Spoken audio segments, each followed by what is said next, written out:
Alright lads and lasses, I'm Eccentric and I'm on Forza Motorsport 4 to answer a question on which category of race car is quicker, the GT500 series or the DTM series. Now Forza actually does give us a nice selection of both, DTM being a little bit more sort of, there's a lot less DTM cars than there are the GT500 cars. I mean, as you can see here, we've got the Opel Astra, which that's probably one of my favourite race cars of all time. Absolutely love the look of the thing. We've got the Audi A4 touring cars. I think they're replicas of the DTM cars, sorry, of that time. We had the Audi TT earlier on, that was still in the game. We've got the AMG C-Class, and then for the GT500, we've got the Supra, the Lexus SC430s, the Hyundai Forza Genesis, I actually do quite like, the Takata Dome NSX, and I did forget to add the Skylines, but there we are. We've got the 03 Calisonic Skyline, and then the 08 Nissan Skyline. So yeah, we've got a nice selection of 10 different cars within this, and when we have a look at the power wise, you know, the Audi and the Opel are the least powerful of the group, but they are the lightest. Then you've got the Audis and the Mercedes with very similar power to weight, so the Audi having 1 more horsepower. And then when we go to the Super GT500, the GT500s, obviously the Nissan and the Hyundai both have 500 horsepower. The Honda had 490 odd, I think that was. So yeah, they are not too dissimilar in terms of power and weight. The main difference is the tyres. As you can see there, the Super GTs are running 330s at the front, the Honda being a little bit different. And the DTMs, we've got 270 on the Audi, I think that was 250 on the Opel, and then 260 on the other DTM cars. And then the rear tyres, again, the GT500 cars are running 330s, sorry, and DM cars are running smaller. So for the tracks, I did take them around Hockenheim, Suzuka, and Twin Ring Motegi. I was going to take them around Nürburgring half, however, I was a little bit pressed for time, and I just had enough conclusive evidence anyway that it didn't really matter too much. So, I'll start off with the cars individually. First things first, the Audi TT. I really enjoyed the Audi to drive. I really did like the TT. The one thing I have noticed with it is that I think it was just a little bit too underpowered overall. You know, I think it was less power than the Opel, and it was heavier than the Opel, but still under £2,300, and I do feel like the acceleration of the Audi was just lacking. It understeered a little bit, I will admit that. However, it was actually a really joyous car to drive, really predictable. Yeah, it was just its lack of acceleration, I think, really held it back a lot, going to all of the courses as a whole. But honestly, really enjoyable car this. The other Audi, the Audi A4, I did not enjoy this anywhere near as much. This was probably my least favourite car, to be honest, to actually drive. Yeah, the cornering, it really did struggle. I really did struggle with it through the corners. It understeered, I'd argue, even more than the Audi TT, and the oversteer as well. It just was not an overall as grippy of a car compared to that Audi TT. However, the one thing I did notice though was just the straight line acceleration was vastly superior. It really did actually fly down the straights, the Audi A4. Yeah, that really did surprise me. But this, like I said, this was probably my least favourite car of the lot to drive. However, when I did manage to get this thing going in a straight line, I could really feel the acceleration just taking this car to another level. I do think that this was the main strength of the Audi, was just the fact of how quick it really did accelerate in a straight line, and how quick it was as well in a straight line. The cornering just let it down. The first of the GT500 cars is the Honda. Now this previously was probably my favourite of the GT500 cars. I do love the Takata NSX to look, and well, you know, it's my favourite JDM car, the Honda NSX. And yeah, when I did drive it, it was still my favourite for the time being, but that was before I actually drove some of the other GT500 cars, and then they instantly became my favourite. Yeah, the Honda was quite nice. The only thing I had to be concerned about was, of course, the turbo, because both the Honda and the older Nissan, the R34, were both turbocharged. All the other cars here are just naturally aspirated V8s. So there was just a little bit of concern about that. However, it really, I'd never had to deal with the turbo lag issues. The gearing as well for the Honda was really nice. The Audi, I'll go into that, the Audi A4 wasn't quite so much, but the Honda was an incredibly nice car to drive, really predictable. The other car that drove a lot better through the corners, but you could really feel its lack of straight line speed, was the Hyundai. Yeah, the Hyundai, when you drove this thing, you can feel the acceleration just really tank at sort of about 140 miles an hour. You can see that it's really struggling now to get past 150. The other cars were easily hitting 163 miles an hour for this very quick left-hander. The Hyundai could barely do it. So yeah, that really did surprise me of how slow it was down the straights, but through the corners it was so nice to drive. The gearing was a little bit interesting. First gear and second gear were actually relatively short, and then third gear was a lot more of a sensible gear, shall we say. But with the Hyundai's gearbox from the start, it was a little bit of a funky one to get used to. Now we go on to the Lexus, and this became my favourite of the GT500 cars. This car was absolutely amazing to drive. I really did love it.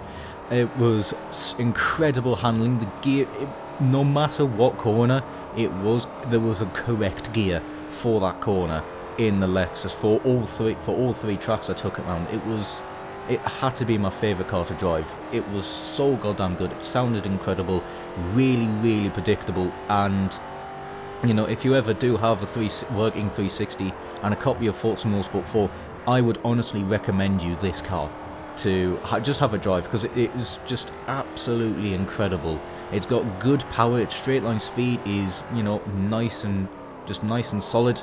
I will say the Super GT500 cars all were quicker in a straight line than the DTM cars, but they're not by astronomical amounts. The DTMs actually did manage to keep up in a straight line fairly nicely. It was just more the cornering that the GT500 cars does have the advantage, mostly because of the fact that it's running 330s all around compared to the DTM cars. Now we move on to the Mercedes, the sort of the main rival to the Audi A4, and I massively preferred the Mercedes to drive. I really did think that this was the better car. It was down the straights, I think it was very similar accelerating to the Audi, possibly a little bit slower getting out of the corners. Not that 1 horsepower is going to make a blind bit of difference, to be honest, but the Mercedes was a lot nicer to drive. The gearing, I think, as well, was a little bit nicer for the tracks. All of the cars really did struggle to get out of the slower hairpins, because of course I ran all of these cars without traction control or stability control, so obviously around the slower corners, trying to get out the hairpins, it was a little bit trickier. The Audi A4 was probably the worst one for it. The Mercedes was a lot nicer to drive, so that it was better to drive than that Audi. Now we head on to the older Nissan, the R34, this one with the turbocharger. The main advantage of this car was the amount of torque. I really did feel just the car get pulled out of the corners. It was actually really damn nice to drive. The Nissans were definitely the quickest down the straights. They were the ones with the most power, and not unlike the Hyundai, where that was pretty much all based on cornering, really did struggle down the straights to get past 140. The Nissans would just fly. They absolutely would just keep going. Now, these could probably hit 180 miles an hour, no problems whatsoever. Especially the older R34. And then we go to the modern Nissan with a little bit less torque, actually quite a lot less torque. The older Nissan, I think, had like 400 odd, whereas this new one had only the 300s, but the power band of this was actually a lot nicer than the older Skyline. The only issue I had is because I ran all of these cars in interior view, I would kind of lose track of where the apex was in the corners from time to time, because the bonnet is actually quite high up.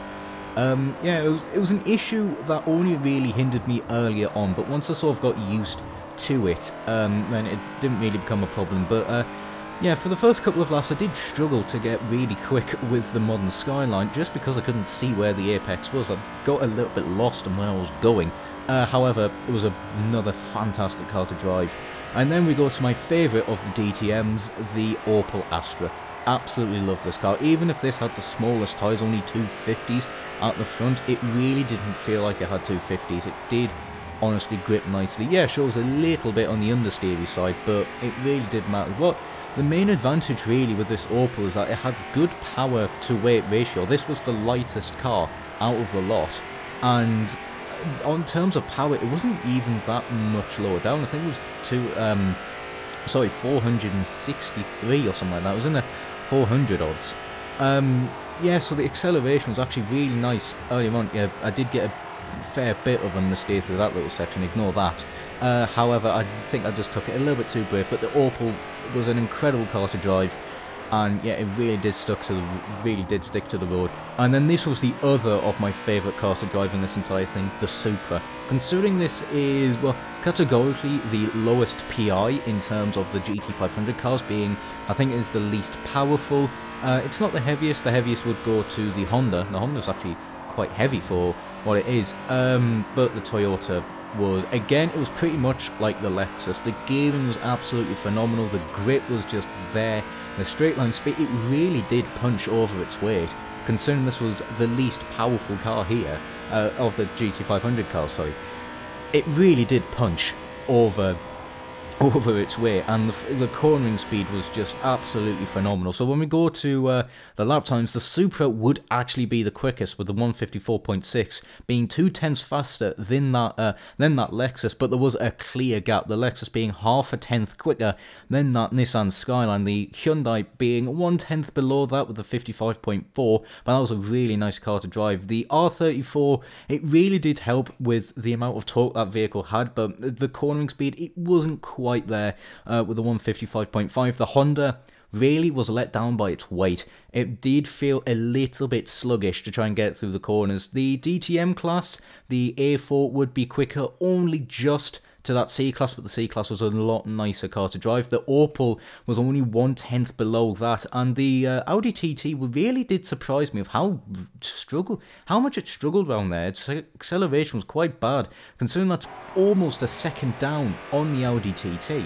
So up next, I sent them all around Hockenheim. Oh, by the way, I should mention that I gave each car about 10 minutes. I did warm up to the track, obviously learn how the cars would sort of fare with each of the tracks, and then I would give each car about 10 minutes and things like that. So I would let them finish the lap they were on as well. So a lot of the time I was going for about 11-12 minutes for each car. So, you know, to get things as scientifically as possible. Yeah, again, not really many complaints. All the sort of same things I said about the cars at Suzuka sort of went to here at Hockenheim, but Hockenheim, I absolutely do love this track. It's one of my favourites. So when we go to lap times, it is this time the Lexus being the Supra, only just though, really only just. The Honda actually does pull it back, only just beating that R34.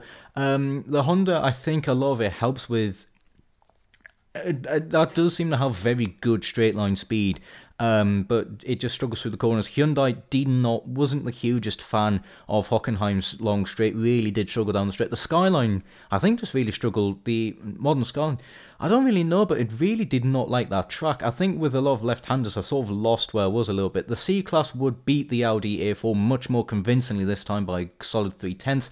The Astra, again, only 1/10 off of that Audi A4. The TT, much more like in this track. I think the Audi just struggles to get out of the slower corners, so that's why it was only a little bit down this time compared to before.